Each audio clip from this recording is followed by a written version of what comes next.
జనబాహుళ్యం వైదిక మార్గాన్ని అనుసరించాలని, అప్పుడే లోకానికి హితం చేకూరుతుందని జగద్గురు పుష్పగిరి శంకరాచార్య మహాసంస్థాన పీఠాధిపతులు శ్రీ విద్యాశంకర భారతి స్వామి అన్నారు.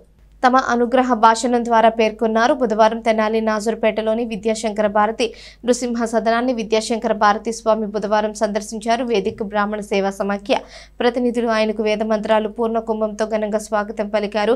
సేవా సమాఖ్య పర్యవేక్షణలో నృసింహ సదనం నిర్మించడంపై సంతోషం వ్యక్తం చేశారు.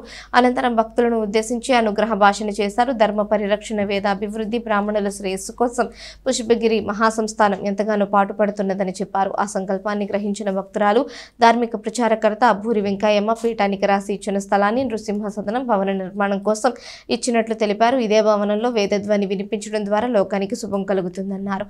వేద మార్గాన్ని, ధర్మాన్ని అనుసరించకపోతే మేలు కలగదు అన్న విషయాన్ని గ్రహించాలన్నారు. ప్రతి గ్రామంలో ఒక ధర్మ వేదిక ఉండాల్సిన అవసరం ఎంతైనా ఉందన్నారు.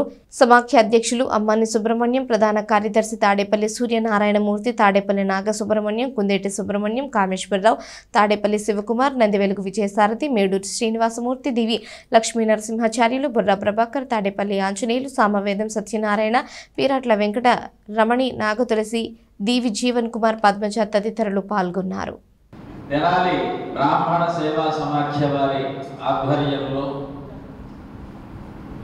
వేద పఠనం, శ్రవణ నక్షత్రయుక్తమైనటువంటి వేద పఠనం, గురువు గారిది మాది కూడా శ్రవణ నక్షత్రాలే. ఆశ్రమ నక్షత్రాలు వేరున్నప్పటికీ కూడా జన్మ నక్షత్రాలు శ్రవణమే కనుక ఇది శ్రవణ నక్షత్రయుక్తమైనటువంటి వేదపారాయణ. తద్వారా సాక్షాత్తు ధర్మం ఎప్పుడు కూడా వేదాన్ని అనుసరిస్తూ నడుస్తుంటుంది. శృతేరివార్థం స్మృతిరన్వగచ్చతని కాళిదాసు వారు కుమార సంభవంలో ఒక పోలిక, రఘువంశంలో పోలిక వేస్తున్నారు. ఏమిటి అంటే శృతి స్మృతులు రెండు కూడా ధర్మము. ఈరోజు మనం అంటున్నాం సనాతన ధర్మం.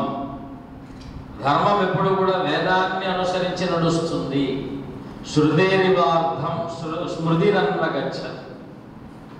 కాబట్టి శృతి లేనిది ధర్మం లేదు, వేదము లేకపోతే ధర్మము లేదు, వేదము లేకుండా ధర్మము కల్పింపబడలేదు.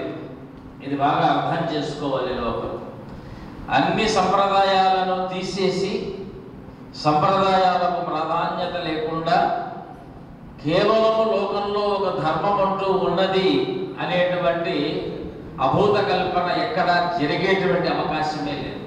విత్తనం ఉంటే వృక్షం వస్తుంది, శాఖములుంటే పుష్పాలు వస్తాయి, ఫలాలు వస్తాయి. ఫలం ఉన్నది